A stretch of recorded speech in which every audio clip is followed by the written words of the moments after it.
What if everything you've been taught about your limitations is a carefully designed illusion? The feeling of restraint in your job, relationship, or lifestyle resembles a programmed response crafted by systems that profit from your helplessness. Like a bird raised in a cage who never attempts flight, even when the door opens, we remain confined by invisible barriers of our own perception. In this video, we're going to examine how learned helplessness, a psychological condition first observed in laboratory animals, has become the invisible cage keeping millions of us from pursuing true freedom. By the end, you'll see the bars that have always been there, hiding in plain sight. The invisible cage, how learned helplessness shapes our reality. What if the walls you see around your life aren't made of concrete, but of belief? Consider for a moment that the limitations stopping you from changing careers, leaving unhealthy relationships, or pursuing meaningful goals might be psychological barriers rather than real obstacles. This invisible cage shapes your reality in ways you might not recognize. In 1967, psychologist Martin Seligman conducted a series of experiments that revealed something profound about how we experience powerlessness. He placed dogs in harnesses and exposed them to mild electric shocks they couldn't escape. Later, when these same dogs could easily avoid the shocks by jumping over a small barrier, they didn't try. They simply lay down and endured the pain. Seligman called this phenomenon learned helplessness, a condition where after experiencing repeated failure or lack of control, both animals and humans stop trying to change their circumstances, even when escape becomes possible. This psychological mechanism operates in humans across countless domains of life. You might recognize it in the person who stays in a toxic workplace for years, because all jobs are basically the same. Or the individual who remains in an unhealthy relationship believing relationships are always difficult. Or perhaps the aspiring creator who never pursues their passion because people like me don't succeed in that field. These thoughts form patterns that literally reshape our brains. When you repeatedly encounter situations where your efforts seem futile, your brain begins to wire itself for helplessness. Research in neuroplasticity shows that the brain physically changes in response to perceived powerlessness. Neural pathways associated with taking action and expecting positive outcomes weaken, while those associated with passivity and pessimism strengthen. This manifests in everyday scenarios. Someone dreams about traveling but never applies for a passport. A person complains about their neighborhood for decades without researching alternatives. An employee grumbles about their salary for years without asking for a raise. These aren't cases of laziness. They reflect a fundamental belief that action is pointless. What makes this particularly striking is that these individuals often have theoretical options. Like invisible chains, no physical barrier prevents the unhappy employee from updating their resume. No law stops the person in a toxic relationship from leaving. Yet the psychological barrier feels as solid as a fortress wall, its foundation hardened by past experiences interpreted as evidence of futility. This feeling persists because your brain creates a model of reality based on past experiences. If previous attempts to change met with failure, ridicule, or punishment, your brain efficiently concludes, "Don't bother trying, it doesn't work." This mental model then filters your perception, causing you to notice evidence that confirms your helplessness while filtering out possibilities for change. Society reinforces this through messaging that acts like rain on cement, gradually setting your limitations in place. Phrases like, "That's just how the world works," or "You need to be realistic," serve as social confirmation of perceived limitations. Media narratives often portray freedom as either irresponsible or available only to exceptional individuals with rare talents or privileges. Our language reflects this conditioning. We talk about the rat race as if endless competitive struggle is inevitable. We speak of climbing the ladder as if hierarchical progress is the only path forward. We discuss work-life balance as if work must inherently consume the majority of our energy. These frames don't just describe reality, they construct it. The trap becomes especially effective when it creates the illusion of choice while actually limiting options. Consider the workplace that offers flexibility in choosing which hours you'll spend at your desk, rather than true autonomy. Or consumer culture that provides endless product choices while narrowing life paths to variations of the same consumption-based lifestyle. Learned helplessness becomes self-reinforcing. Once you believe you can't change your circumstances, you stop trying. When you stop trying, you never discover evidence that might challenge your belief. Your perception of powerlessness becomes a self-fulfilling prophecy. Not because you lack ability, but because you've been conditioned to believe you do. Systems of control don't need physical restraints when psychological ones work effectively. A population that believes change is impossible won't demand better working conditions. People who feel powerless to affect political systems won't organize for their interests. Individuals who feel trapped will continue purchasing temporary relief rather than seeking lasting fulfillment. This conditioning operates through subtle mechanisms. Educational systems often reward compliance over creativity. Financial structures can punish attempts at independence through debt and instability. Media narratives might glorify struggle while portraying genuine freedom as naive or dangerous. The result is a population that polices its own boundaries, saying, "I can't," when they really mean, "I've been taught to believe I can't." People dismiss aspirations as unrealistic when they simply don't align with the narrow paths they've been shown. Systems maintain control not through locks and chains, but through stories about what's possible, normal, and responsible. The most effective prison is one where the inmates believe the doors are locked when they actually stand open. This manufactured helplessness doesn't happen by accident. It's deliberately cultivated through specific mechanisms we're about to uncover. Understanding these methods is the first step toward recognizing when they're being used against you and how you might begin to break free. The architecture of powerlessness, systems that profit from your surrender. Consider for a moment, why do billions of people remain in situations they know are harmful to them? The daily grind of unfulfilling jobs, the quiet acceptance of financial struggle, the resignation to unhealthy relationships. These aren't simply the result of personal weakness or character flaws. They're the predictable outcomes of carefully designed systems. These systems operate on a simple principle. Institutions that benefit from your compliance have every incentive to make alternatives seem impossible. Think about the last time you felt trapped in a situation. Was it truly impossible to leave? Or did it feel impossible because the system created significant disincentives to change? Modern society presents a curious contradiction. Advertising bombards you with messages of empowerment. Just do it. Think different. Be your best self. Companies position their products as tools for personal liberation. Yet this messaging exists alongside structures that restrict genuine autonomy. The same corporations celebrating your individuality in commercials often enforce rigid conformity among their employees. Financial systems exemplify this architecture of powerlessness through predatory practices. Payday loans carrying annual percentage rates exceeding 300% create debt cycles virtually impossible to escape. Take Maria, who borrowed $500 for emergency car repairs and found herself trapped in escalating debt for 3 years, ultimately paying over $4,000 on that initial loan. Credit card companies design minimum payment structures to maximize interest while creating an illusion of manageability.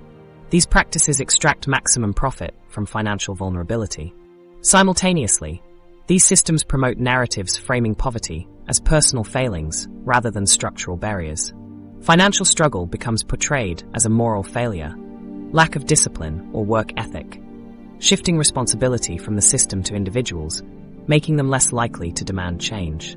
Educational institutions similarly foster compliance over liberation. From early childhood, success means following instructions, meeting imposed standards, and accepting authority unquestioningly. Creative thinking and critical questioning often receive punishment rather than encouragement. The emphasis falls on credentials over genuine learning, standardized answers over innovative problem-solving. The result? Graduates excel at following prescribed paths, but struggle with undefined challenges. Many enter adulthood with impressive credentials, but minimal practice questioning whether their pursued goals align with their authentic desires. This feeds directly into consumer systems designed to maintain the status quo. Consumer culture maintains feelings of powerlessness through a sophisticated formula. Create artificial problems, then sell solutions. Beauty companies establish impossible appearance standards, then offer products promising to approach that unattainable ideal. John, a middle-aged professional, spent thousands on anti-aging products after repeatedly seeing advertisements suggesting his natural aging made him less valuable professionally. Technology companies create ecosystems generating new needs, then sell solutions to problems that didn't exist before their products. This cycle creates perpetual inadequacy. You're never quite good enough, always needing the next product to fix what's lacking. Manufacturers design products with planned obsolescence, ensuring repeated market re-entry regardless of consumer satisfaction. A perfectly functional printer becomes unusable when software updates make it incompatible with new computers, by design. Media reinforces these dynamics by portraying freedom as purchasable rather than a state of mind. Freedom appears in advertisements as the right car, vacation, or lifestyle accessory, suggesting autonomy comes through consumption rather than developing critical thinking or self-awareness. Freedom becomes another commodity, something bought rather than practiced. Social media platforms intensify this messaging while creating additional dependencies. They offer the illusion of connection while often increasing feelings of isolation and inadequacy. Their business models depend on maximizing engagement regardless of user well-being. Many platforms use subscription models with deliberately complex cancellation processes, exploiting consumer inertia and the sunk cost fallacy. The cumulative impact is a population feeling overwhelmed by trivial choices, yet constrained in meaningful ones. You might choose between hundreds of breakfast cereals, but have limited healthcare options. You might select from countless entertainment options, but face narrow career development paths. These systems don't require conspiracy to function. They emerge naturally when institutions prioritize profit over human flourishing. A bank doesn't need to wish for your financial struggle. It simply pursues maximum returns within existing regulations. They create dependencies generating ongoing revenue. Someone believing they can't leave an unfulfilling job becomes a reliable employee accepting lower compensation. Understanding these structures is the first step toward relating to them consciously. Recognizing when systems benefit from your feelings of inadequacy helps evaluate whether those feelings reflect reality. The systems aren't inherently evil. They're organized around principles that don't prioritize your autonomy or well-being. But how exactly do these systems install this sense of helplessness in our minds? The answer lies in the subtle psychological tactics used every day. Tactics designed to influence not just purchasing behavior, but how you see yourself and your possibilities. Understanding these techniques reveals how powerlessness becomes programmed into our perception of reality. The emotional manipulation blueprint. How media and advertising control your self-image. Have you ever noticed how you feel slightly inadequate after scrolling through social media or watching certain commercials? That subtle sense of not measuring up, of somehow being less than you should be? This feeling isn't a random emotional response. It's the product of carefully calibrated psychological techniques designed to make you feel precisely that way. Advertising sells emotional states and identities through invisible strings that pull at your deepest insecurities. Like a skilled puppeteer, marketers manipulate these strings to create a gap between who you are and who you feel you should be, a gap their product conveniently promises to fill. This manipulation targets fundamental human needs that exist in all of us. We all seek belonging, validation, and a sense of self-worth. We want to feel connected to others, recognized for our value, and secure in our identities. Advertisers pull these psychological strings, creating emotional responses that drive purchasing behavior. Commercials rarely present rational arguments about product quality. Instead, they display idealized scenarios where products magically transform lives. A car commercial shows freedom, status, and adventure. A skincare advertisement promises social approval and renewed confidence.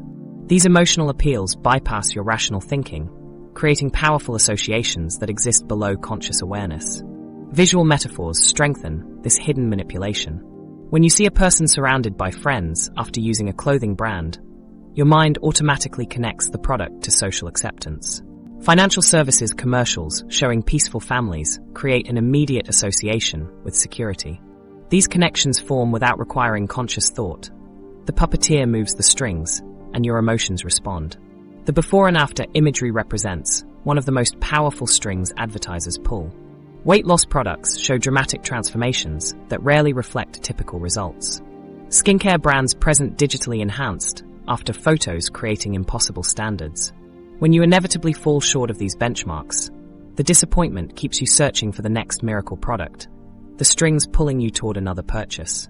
Studies show that even brief exposure to these idealized images temporarily lowers self-esteem. Over time, your reference points for normal become increasingly unattainable. You stand before the mirror, feeling the puppet strings of advertising tug at your perception, ensuring a perpetual state of inadequacy. Color schemes trigger particular emotional responses without your awareness. The clean white aesthetic of tech products conveys sophistication. Fast food chains use red and yellow to stimulate appetite and urgency. These calculated choices evoke specific emotions that make you more receptive to the advertising message, invisible strings connecting colors to feelings. Emotional advertising consistently outperforms rational appeals because emotions process faster than logical thought. When an advertisement makes you feel something, whether desire, insecurity, fear, or hope, that response happens before rational evaluation begins.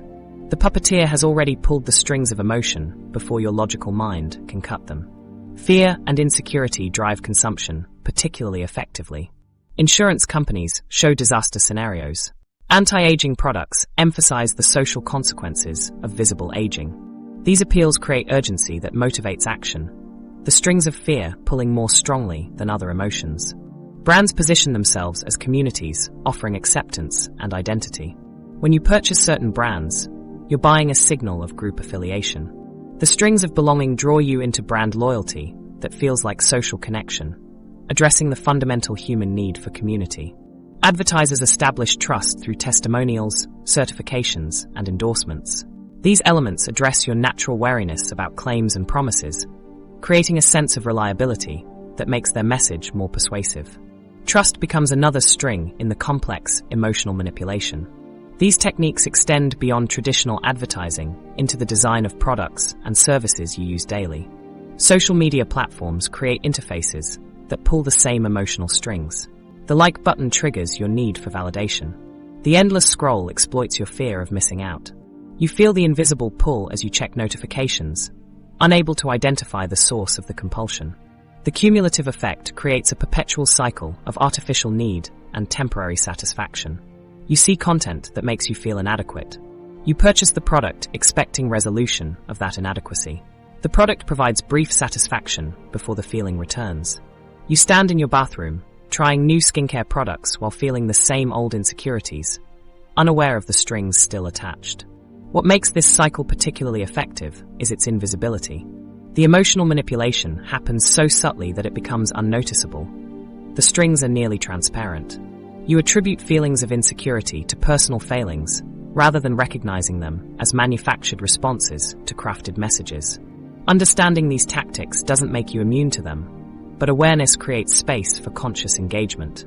When you recognize that your feelings of inadequacy might be manufactured rather than reflective of reality, you begin to see the strings. When you notice how advertisements link products with emotional states, you can separate the actual utility from the promised emotional transformation, gradually learning to cut the strings that pull you toward endless consumption. Dopamine hijacking, the science of digital addiction. What if the restless urge to check your phone isn't your lack of willpower, but rather the result of sophisticated engineering designed to keep you engaged at all costs? That familiar feeling, the slight anxiety when your phone is out of reach, the automatic gesture of reaching for it during idle moments, the difficulty focusing on a single task without checking notifications, might not be a personal failing, but the intended outcome of deliberate design choices. Social media platforms and digital technologies are specifically crafted to trigger dopamine release in your brain. Dopamine, a neurotransmitter associated with pleasure, motivation, and reward, plays a central role in how these platforms capture your attention. Each notification, like, and comment activates the brain's reward pathways. When you receive positive feedback, your brain releases dopamine that creates pleasure and reinforces the behavior. This neurological response is the core mechanism around which these platforms are built. The companies behind these technologies employ teams of psychologists, neuroscientists, and behavioral economists to design interfaces that maximize this dopamine response. By creating this neurochemical reaction, they establish powerful habit loops that keep you returning to their platforms. These dopamine hits create addiction loops similar to how a slot machine hooks gamblers. Just as a gambler pulls the lever repeatedly hoping for a jackpot, you check your phone repeatedly anticipating a rewarding notification. Initially, interaction produces significant pleasure, the excitement of receiving likes or discovering new content. However, tolerance develops over time. The same interaction no longer produces the same dopamine response, leading to diminishing satisfaction despite increasing use. Yet you continue returning to these platforms, often spending more time than intended, because the initial dopamine conditioning created a powerful association between the platform and potential reward. Even when the experience becomes less satisfying, the anticipation maintains the compulsive checking behavior. Specific design elements are deliberately engineered to trigger these dopamine releases. Infinite scrolling eliminates natural stopping points in content feeds. Without these decision points, users continue scrolling far longer than intended, exposed to more content and advertisements. This feature exploits the momentum of engagement, making it easier to continue than to stop. Variable rewards maintain engagement by creating unpredictable positive feedback. Unlike fixed rewards, which become predictable, variable rewards, where you don't know when you'll receive likes or interesting content, create anticipation that maintains dopamine response. This same principle makes gambling addictive, keeping users checking compulsively. Notifications serve as external triggers that prompt engagement, even when you aren't actively seeking it.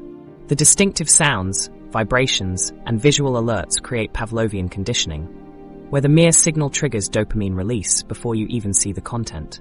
This conditions you to respond automatically, interrupting whatever you're doing. Social validation features like likes, shares, and comments leverage our need for social acceptance. These features quantify social approval, turning it into a measurable metric associated with self-worth. The public nature creates social comparison, driving engagement as users seek to maintain their perceived social standing. These dopamine cycles significantly impact concentration, mood, and overall mental health. Studies link high screen time with increased anxiety and depression, particularly among younger users. The constant disruption fragments attention, making sustained concentration difficult even when not using these technologies. Your brain becomes conditioned to expect constant novelty, making less stimulating but more meaningful activities seem unappealing. In the attention economy, human focus is treated as a valuable commodity to be harvested and sold to advertisers. Your attention is the raw material these companies extract and refine into targeted advertising opportunities. Every moment you spend generates data that allows for increasingly precise targeting. This economic model creates incentives to maximize engagement regardless of benefit to users. Features that might improve well-being but reduce time spent directly conflict with these companies' financial interests. Their business model depends on capturing as much attention as possible, creating tension between user well-being and company profitability. Algorithms learn your specific vulnerabilities and serve content that triggers emotional responses, particularly negative ones that increase engagement. If angry political content keeps you scrolling, you'll see more of it. If social comparison makes you spend more time, you'll see more content that triggers comparison. These systems prioritize emotionally charged content because emotion drives engagement. Understanding these mechanisms doesn't make you immune to them, but awareness creates the possibility of more conscious engagement. When you recognize the pull of these technologies as deliberately engineered rather than a personal failing, you can establish boundaries that serve your well-being rather than company profits. Social media platforms engineer addiction through dopamine manipulation, creating cycles of dependency that profit from your engagement. They leverage neurological mechanisms to establish habits that maximize time spent and data generated, regardless of the impact on your mental health, the pursuit of relationships, or why we chase things that don't meaningful activities. Why do we keep pursuing status, possessions, and achievements that consistently fail to bring lasting satisfaction? Think about the last major purchase you made or achievement you reached. You likely experienced a burst of excitement and happiness, followed by a quick return to your normal emotional state. This pattern reveals a fundamental misunderstanding about how human happiness actually works. Psychologists call this phenomenon the hedonic treadmill. Our tendency to return to a relatively stable level of happiness despite major positive or negative events in our lives. Remember that smartphone you couldn't wait to get?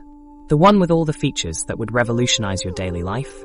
After the initial unboxing thrill faded, it likely became just another device you barely notice anymore.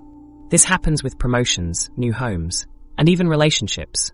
We adapt remarkably quickly to changes, positive or negative. This adaptation occurs because our brains evolved to notice changes in our environment rather than constants. Novel experiences trigger stronger emotional responses than familiar ones, regardless of their objective value. The excitement of change inevitably fades as new things become familiar, much like a desert mirage that keeps shifting farther away as we approach it. This neurological reality contradicts the messaging we receive from society about what brings lasting happiness. Marketing, media, and cultural narratives consistently present external achievements as the path to fulfillment. Advertisements show ecstatic people whose lives have been transformed by products. Movies portray characters finding ultimate happiness through career success or romantic relationships. Social media showcases the highlights of others' lives, creating the impression that happiness comes from having the right experiences, possessions, or relationships. These messages conflict dramatically with psychological research on the actual sources of well-being. Studies consistently show that after basic needs are met, additional material wealth contributes surprisingly little to happiness. Instead, research points to factors like meaningful social connections, a sense of purpose, personal autonomy, and gratitude as the strongest predictors of life satisfaction. These internal factors prove far more reliable sources of well-being than external acquisitions. Marketing creates artificial associations between products and emotional states that products cannot actually deliver. A car commercial sells freedom, status, and adventure. A clothing advertisement sells confidence, attractiveness, and social acceptance. These emotional associations create the expectation that purchasing the product will deliver these emotional states, when in reality, no object can provide lasting freedom, confidence, or acceptance. This disconnect between expectation and reality creates a cycle of perpetual dissatisfaction. When the emotional benefit quickly fades, you begin seeking the next item that might deliver what you're seeking. The problem lies with the fundamental assumption that external acquisitions can fulfill internal needs, like trying to fill a spiritual void with material goods. Social comparison intensifies this cycle, particularly on platforms like Instagram, where users present carefully curated versions of their lives. You compare your complete life, with all its complexities and challenges, to edited highlights of others' experiences. This creates perpetual dissatisfaction regardless of your actual circumstances, as there will always be someone whose edited life appears better than your unedited reality. Research consistently shows a strong correlation between materialistic values and reduced well-being.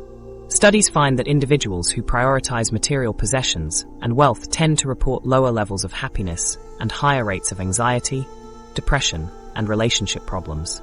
This connection exists not because material things are inherently negative, but because focusing on external validation often comes at the expense of more meaningful pursuits. The pursuit of external validation creates a particularly problematic pattern.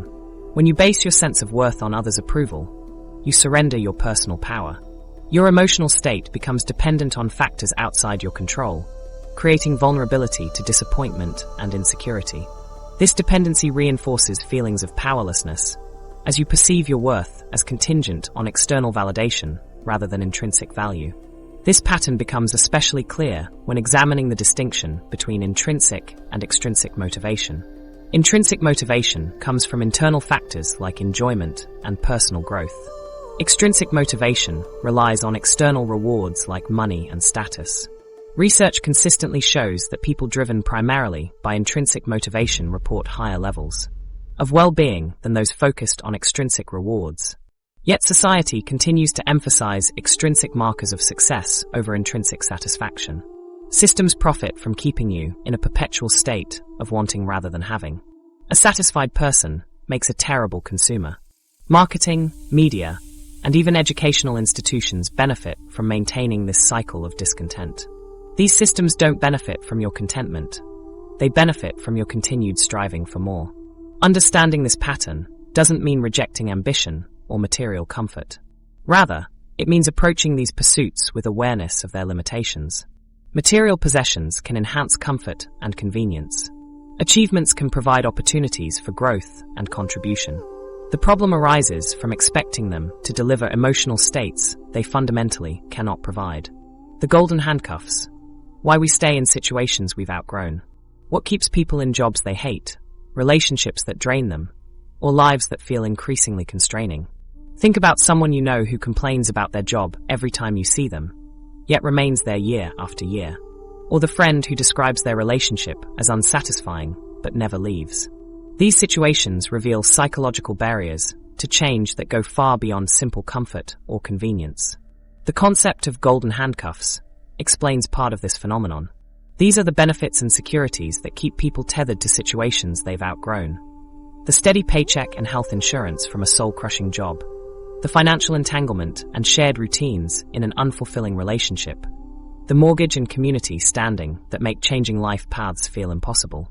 Consider Michael, a marketing executive I know who spent 8 years at a company where he was constantly overlooked for promotion. Every Monday, he'd arrive with a knot in his stomach that wouldn't unravel until Friday afternoon. His boss regularly took credit for his ideas and criticized him publicly. Yet Michael stayed, telling friends, the benefits package is too good to walk away from. His apartment walls were filled with travel photos, trips funded by the generous vacation policy, while his medicine cabinet contained prescriptions for stress-induced acid reflux and anxiety. The golden handcuffs weren't just financial, they had become part of his identity. Who would I even be without this job? He once confessed after too many drinks at a holiday party. These tangible benefits serve as visible justifications for staying put. I can't leave this job, the benefits are too good. We've built a life together, separating would be financially devastating. These explanations feel logical, while masking deeper fears about identity, failure, and uncertainty. The executive who stays in a position damaging her health fears losing her professional identity. The partner remaining in an emotionally distant relationship fears facing life alone. These fears touch the core of how we see ourselves. Who am I outside my career? What is my worth beyond my relationship status? How do I define success if I reject conventional markers? The golden handcuffs postpone these threatening questions. The sunk cost fallacy creates another powerful trap. This cognitive bias makes us reluctant to abandon investments of time, energy, or resources, regardless of future prospects. The employee thinks, I've already put 10 years into this company. I can't walk away now, despite hating every day. The student continues a misaligned degree because I've already completed 3 years. This bias leads to irrational choices as we prioritize past investments over potential future outcomes. We continue investing in situations with diminishing returns simply because we've already invested so much. These past investments cannot be recovered, yet they continue influencing decisions in ways that harm our well-being. Beyond sunk costs, fear of the unknown establishes a preference for familiar pain over unfamiliar possibilities. The certainty of current discomfort feels safer than uncertainty of potential improvement. This fear operates consciously through specific worries, financial hardship, loneliness, failure, and unconsciously as the brain's fear center responds to uncertainty itself as a threat, creating anxiety unattached to specific concerns. Social expectations create additional barriers, especially when changes challenge conventional success narratives. When someone considers leaving a prestigious career for meaningful work or ending a perfect on paper relationship, they face both internal resistance and external pressure. Family questions their judgment. Friends express concern. Society labels them irresponsible or naive. These pressures intensify when changes deviate from culturally validated paths. The lawyer becoming a teacher faces different reactions than the reverse. The person leaving an unfulfilling relationship receives different support than someone leaving an abusive one. Systems benefit from this reluctance to change.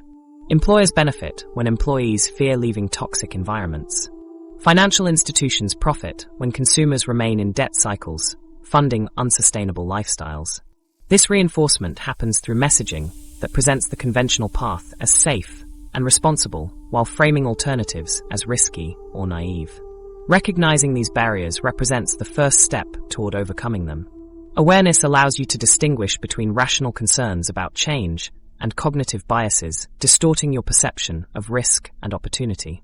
The invisible chains keeping us trapped include psychological barriers that systems deliberately reinforce. These chains feel external and objective, practical considerations anyone would acknowledge as valid reasons to stay put. In reality, they function as internal constraints we've internalized rather than perspectives that can be questioned and potentially changed. The attention economy, how your focus became a commodity. Have you noticed how increasingly difficult it is to concentrate on one task for an extended period?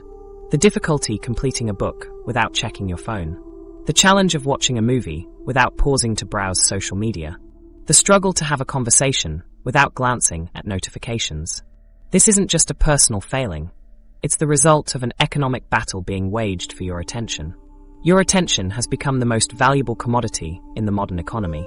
While previous economic systems traded in material goods and services, today's dominant systems trade in human focus. This shift represents what economists and psychologists call the attention economy, a system where human attention is treated as a scarce resource to be captured, packaged, and sold to the highest bidder. This concept was first articulated by psychologist and economist Herbert A. Simon in 1971, who recognized that in an information-rich world, attention becomes the limited resource. As information grows exponentially, our capacity to process it remains fixed, creating a fundamental imbalance that transforms attention into something worth fighting for. The commodification of attention creates a zero-sum game that directly impacts your daily life. Every minute spent scrolling through social media is a minute lost from reading, creating, connecting with loved ones, or working toward meaningful goals. When you can't finish that important project because notifications keep pulling you away, your productivity suffers. Precisely what these platforms intend. They're designed specifically to capture and hold your focus regardless of whether this benefits your well-being. Digital platforms employ specific design features to fragment your attention. Infinite scrolling eliminates natural stopping points, removing the need for conscious decisions about continuing. Without these decision points, you often continue far longer than intended. Autoplay features similarly serve the next video before you've decided whether to continue.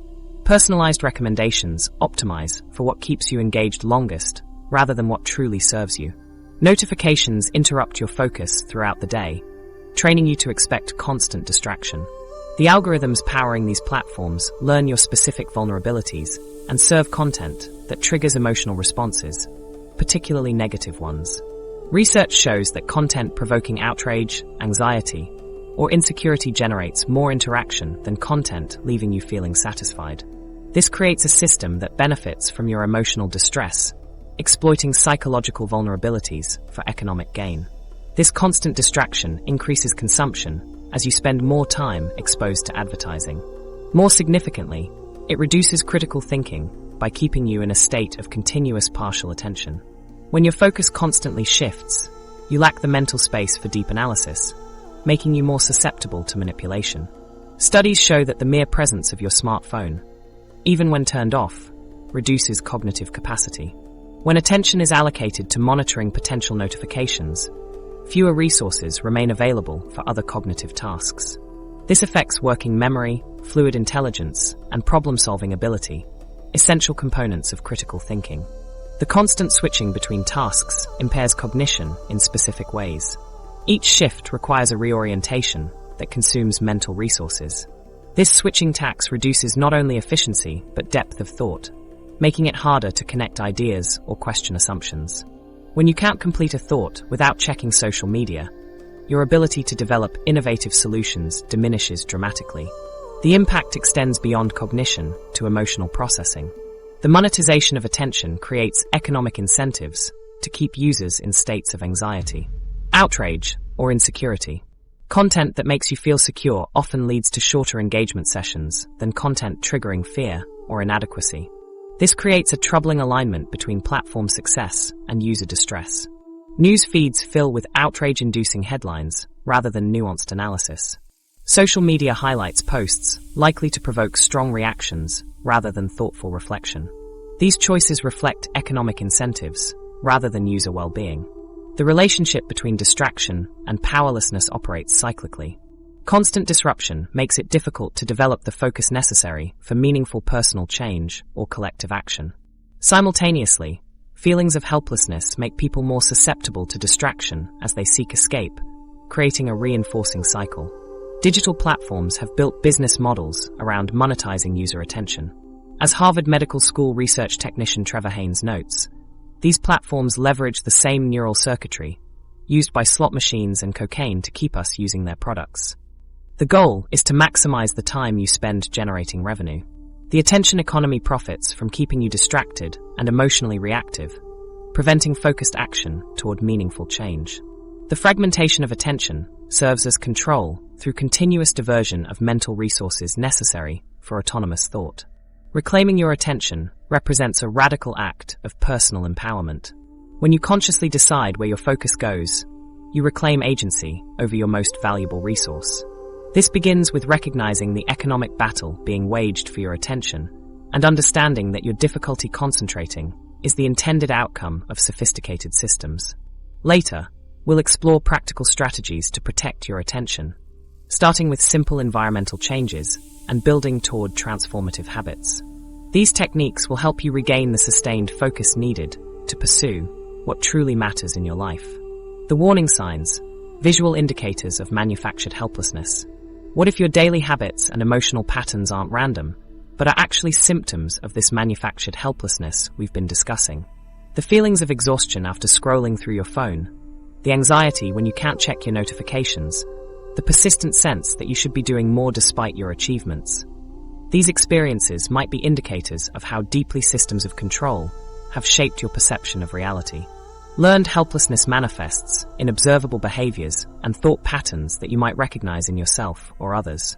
These signs serve as diagnostic tools, revealing how external forces have shaped your internal experience.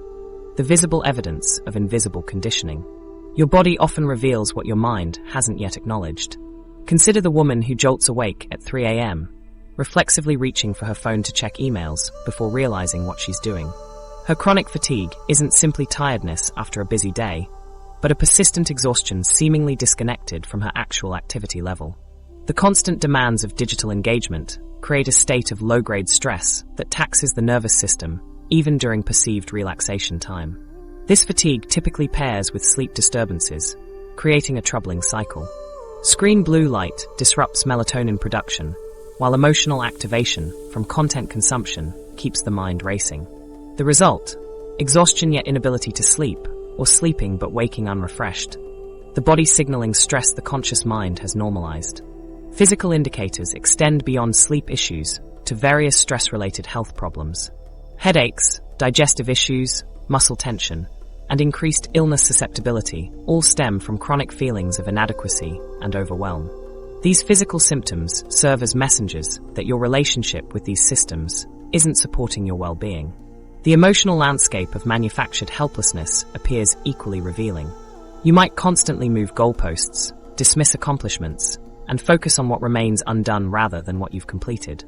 This sense of falling short reflects internalized impossible standards promoted by systems profiting from your continued striving. Similarly, anxiety, when separated from devices, reveals a dependency beyond practical utility. How deeply technologies have intertwined with your sense of safety and connection. Your emotional responses to social media expose another dimension of this condition.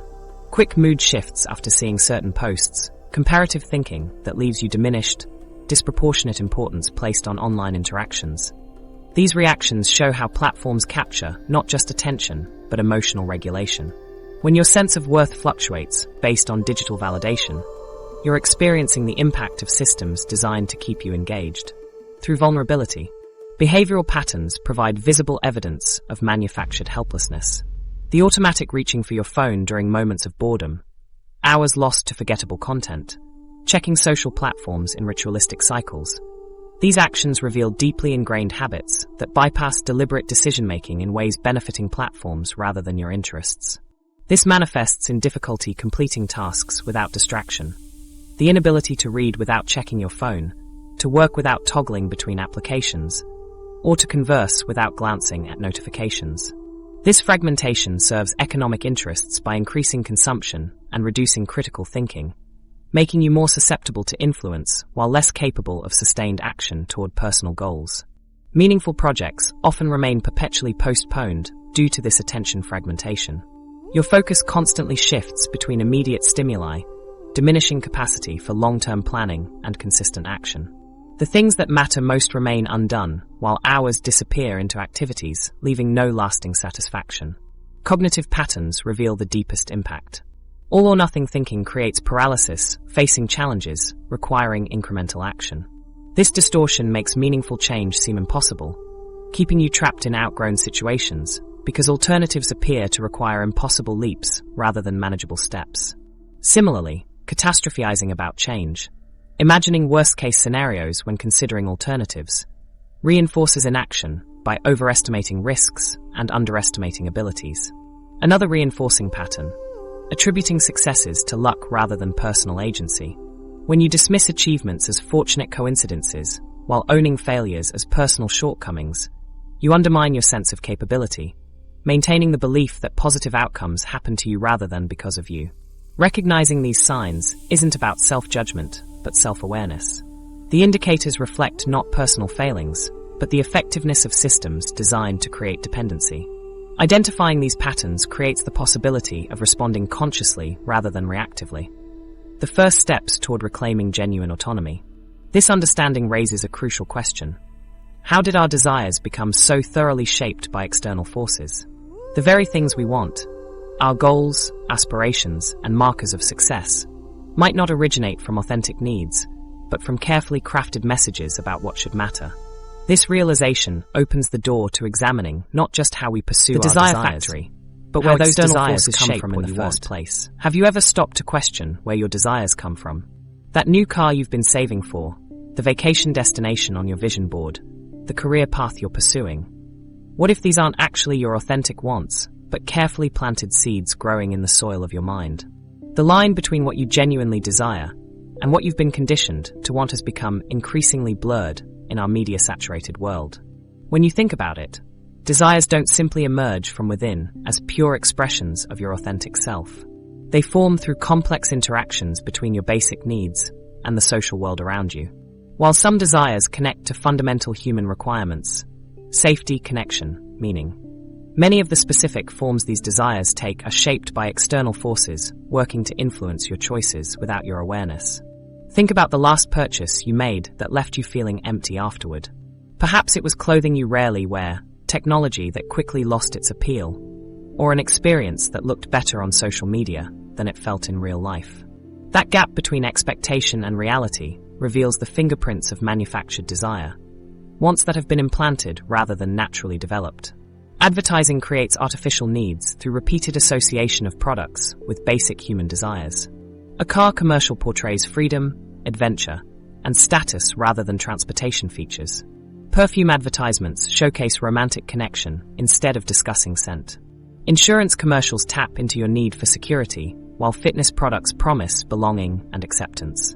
These associations happen so frequently that they begin to feel natural, as if the product and the emotional state are inherently connected. This manufacturing of desire resembles an elaborate theme park of illusions. Every storefront and billboard creates a carefully crafted fantasy where products magically deliver emotional states. You move through this park daily, encountering staged scenes of happiness and fulfillment, each one suggesting a different purchase as the entry ticket to that experience. The desire shaping begins remarkably early. Children are exposed to tens of thousands of advertisements annually, forming their perceptions of what is desirable long before they develop critical thinking skills. Research shows this exposure significantly influences the development of materialistic values, where possessions become equated with happiness and success. These associations become deeply embedded in their understanding of fulfillment. The techniques have become increasingly sophisticated. Advertisers employ visual metaphors that bypass rational thinking, creating direct emotional connections between products and fundamental desires. An image of a family laughing together while using a particular brand creates an association between that product and family connection. These associations form below conscious awareness, shaping desires without triggering critical evaluation. Social media intensifies this process through mechanisms like social proof and FOMO. The algorithm shows you what others have and experience, creating a sense that you should want these things too.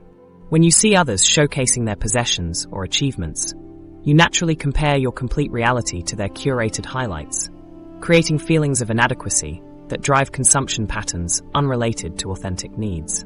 This external shaping of desires connects directly to the learned helplessness we discussed earlier. Both phenomena create a profound passivity. When your wants are externally determined and you feel powerless to change your circumstances, you become a spectator in your own life rather than an active participant shaping your experience according to genuine values. The narrowing of education and career paths reveals another dimension of desire shaping. From childhood, you receive messages about what constitutes success, usually defined by financial achievement rather than personal fulfillment. Educational systems often channel students toward careers based on market demand or prestige, rather than individual passion. The result is people pursuing paths aligned with economic systems, rather than personal values. These external forces don't just shape what you want. They limit your ability to imagine alternatives. When your understanding of success and fulfillment comes predominantly from marketing narratives, your capacity to envision different possibilities becomes constrained. You find yourself wanting variations of the same consumer lifestyle, rather than considering fundamentally different approaches to living well. What makes this process particularly effective is how it operates below conscious awareness. You don't actively decide to value status symbols. These desires form gradually through thousands of exposures to messaging about what should matter to you. By the time you're pursuing these goals, their external origin has been obscured, making them feel authentically yours. Our desires are shaped by external forces through sophisticated marketing, social comparison, and cultural narratives that equate consumption with identity. The things you want often reflect not your authentic needs, but crafted messages about what should matter to you. This understanding creates an opportunity to examine your wants with greater awareness, asking which desires truly reflect your values and which might have been externally influenced. This awareness creates space for authentic wanting to emerge, desires connected to your genuine needs for meaning, connection, growth, and contribution, rather than pursuing consumer experiences that promise but never deliver lasting satisfaction. The Liberation Toolkit: Practical Techniques to Break Free. What if you could reclaim your autonomy and break free from these systems of control? What if the feelings of powerlessness that seem so permanent could gradually dissolve through specific actions you take each day?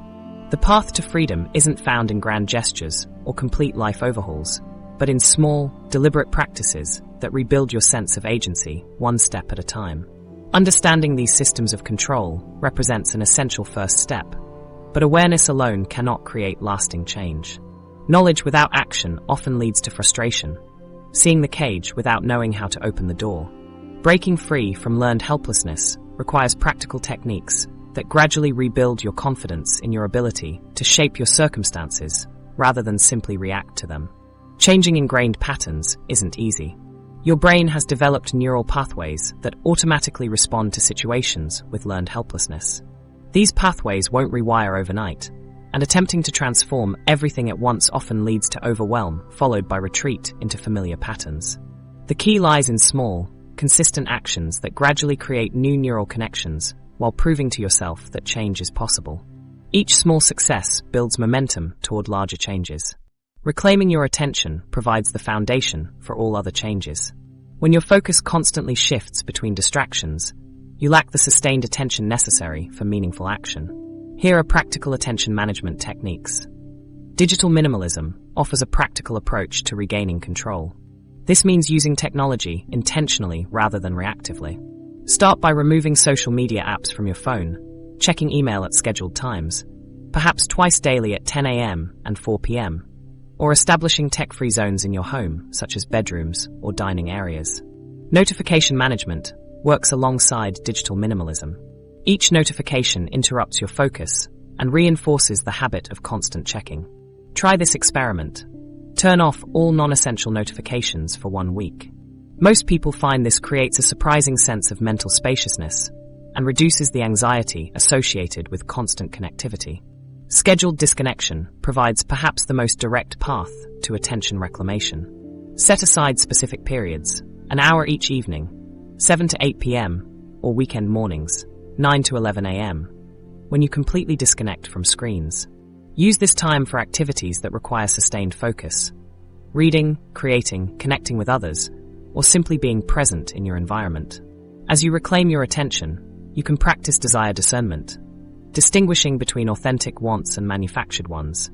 Implement a 30-day rule for purchases. Write down items you want to buy, but wait 30 days before making the purchase.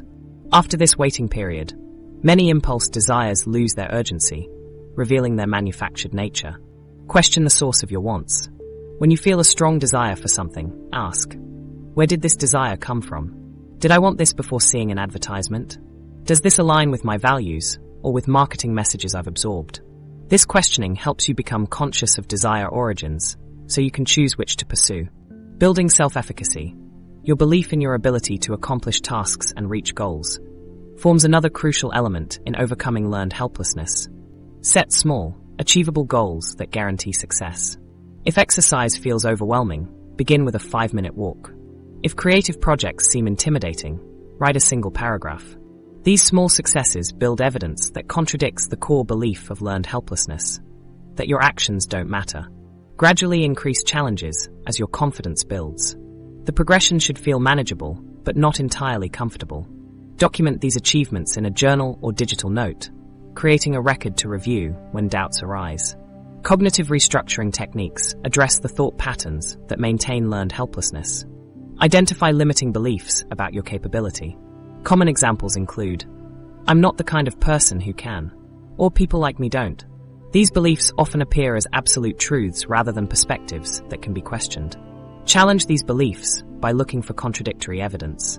Have you ever succeeded in similar situations? Do you know others with comparable backgrounds who have achieved what you believe impossible? Create alternative narratives that allow for greater possibility. If you've told yourself, "I can't change careers because I'm too old," try reframing to "People successfully change careers at all ages, and my experience provides valuable perspective." These techniques compound over time, creating increasing levels of personal freedom.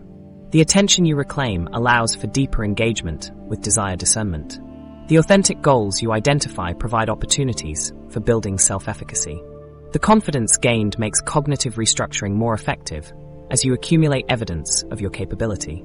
The journey from helplessness to empowerment doesn't follow a straight line. You'll likely experience setbacks and periods of doubt. What matters isn't perfect implementation, but persistent return to these practices, gradually building new patterns that support your autonomy. Through these practical tools, you develop the crucial skill of recognizing emotional manipulation. This awareness allows you to distinguish between authentic wellness practices and commercialized versions that redirect dependency. By consistently applying this toolkit, you'll steadily rebuild your sense of agency and reclaim your power to shape your life according to your authentic values rather than external influences. Beyond the wellness trend, what real empowerment looks like. How can you tell the difference between real empowerment and its carefully packaged imitation? Look at who ultimately benefits from your supposedly empowered choices. Does your self-care routine primarily benefit corporations selling you products, or does it genuinely enhance your well-being? This distinction reveals whether you're experiencing authentic empowerment or simply a rebranded form of the same systems of control. The wellness industry has masterfully co-opted the language of liberation while offering products and services that often reinforce patterns of dependency and inadequacy. Empowerment has become a marketing buzzword, attached to everything from skincare to workout programs, suggesting that freedom and personal power can be purchased rather than developed through meaningful practice and awareness. This commercialization creates a troubling paradox. The very industry claiming to empower you often reinforces feelings of inadequacy to drive consumption. Consider the messaging of wellness brands. They simultaneously tell you that you're perfect as you are while suggesting you need their product to become your best self. This contradiction serves as a strategy, creating both the problem and the supposed solution in a single marketing campaign. Superficial empowerment resembles a costume you wear without changing what's underneath. All external modifications with little internal transformation. Real empowerment functions more like learning a new language that fundamentally changes how you interpret and interact with the world. One emphasizes consumption, the other builds creation. One depends on external validation, the other develops internal resources. The commercialization of self-care demonstrates this distinction clearly. What began as a radical concept emphasizing the importance of maintaining physical, emotional, and mental health, particularly for marginalized groups, has transformed into a consumer experience centered on luxury purchases. Self-care now often means buying expensive bath products, rather than establishing meaningful boundaries or practicing genuine rest. This commercialized version shifts responsibility entirely to the individual, while ignoring systemic factors that create the need for healing. It suggests that your exhaustion results from not using the right relaxation techniques, rather than from working in systems designed to extract maximum productivity. It frames burnout as a personal failing, rather than the predictable outcome of unsustainable expectations. Productivity culture provides another example of control disguised as empowerment. The language of optimization often masks the underlying message, you should constantly work on yourself to become more valuable within economic systems.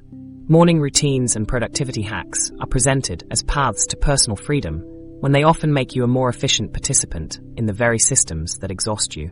Consider the case of the Restorative Justice Community Action Group in Minneapolis. When facing burnout among their volunteers and staff, rather than implementing individual self-care programs, they restructured their entire organizational approach.